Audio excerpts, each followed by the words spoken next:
History में modern history पढ़ रहे थे, जिसमें कि 1853 का चार्टर एक्ट खत्म हो गया था।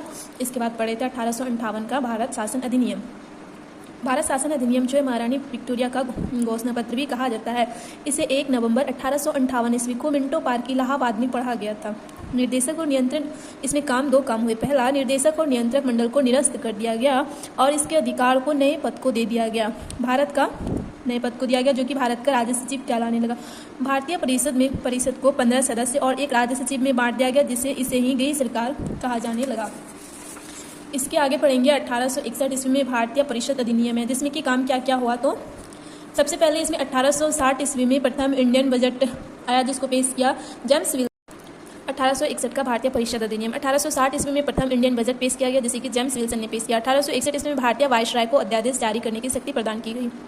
1861 में क्या हुआ कि Indian penal code and code of criminal process को भारत में शुरू की गई और मद्रास बम्बई परिषदों को दोबारा विधि निर्माण की शक्ति मिली। जो ये विधि निर्माण की शक्ति, इसको प्रतिबंधित कर दिया गया था, इसे फिर से शुरू किया गया। 1862 ईस्वी में भारत का विभागीकरण किया गया। 1862 ईस्वी में ही कलकत्ता, मद्रास, बम्बई हाईकोर्ट की स्थापना हुई। 1892 ईस्वी में आया भारतीय परिषद अधिनियम। इसमें क्या हुआ कि केंद्रीय विधायिका में सदस्यों की संख्या को न्यूनतम करके 10 और अधिकतम 16 निर्धारित कर दिया गया। इसी टाइम निर्वाचन पद्धति की शुरुआत हुई। भारत को प्रथम बार बजट पर बहस करने का और सवाल पूछने का अधिकार दिया गया 1892 के भारतीय परिषद अधिनियम के थ्रू। फिर आया 1909 ईस्वी में भारतीय परिषद अधिनियम। इसी को मार्ले मिंटो सुधार अधिनियम कहा जाता है। मार्ले मिंटो उस टाइम का भारत का राज्य सचिव था और मिंटो जो है वाइसराय था। केंद्रीय विधान परिषद में अधिकतम सदस्य जो है 69 हो सकता था और बंगाल, मद्रास, बम्बई, यूपी की विधानसभा में अधिकतम 50 मेंबर निर्धारित किया गया।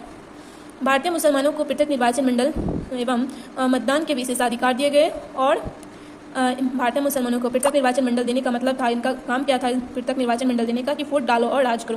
मुसलमान को पृथक निर्वाचन दे दिया ताकि वो वोट डाले और राज कर सके। इसके बाद क्या हुआ, प्रथम बार भारतीय परिषद में भारत को 2 व्यक्ति नियुक्त की गई, जिसमें कि के.सी. गुप्ता और सैयद हुसैन विलग्रामी थे। इसके बाद आएंगे वायसराय की परिषद में 1 व्यक्ति नियुक्त की गई, जो कि एस.पी. सिन्हा था। 1919 में भारतीय परिषद अधिनियम फिर से आया, जिसमें कि इसे माउंटेस्क्यू चैम्सफोर्ड सुधार अधिनियम के भी कहा जाता है। भारत के राज्य सचिव और उसकी परिषद का वेतन इंग्लैंड में दिया जाने लगा।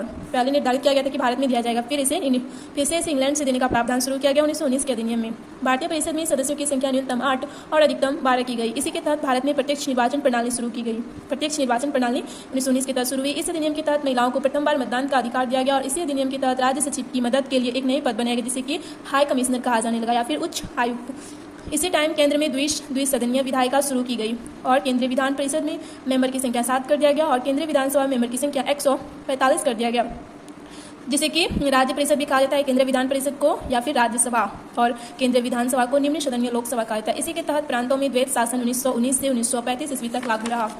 इसके बाद 1927 ईस्वी में साइमन आयोग आया, जिसमें कि 7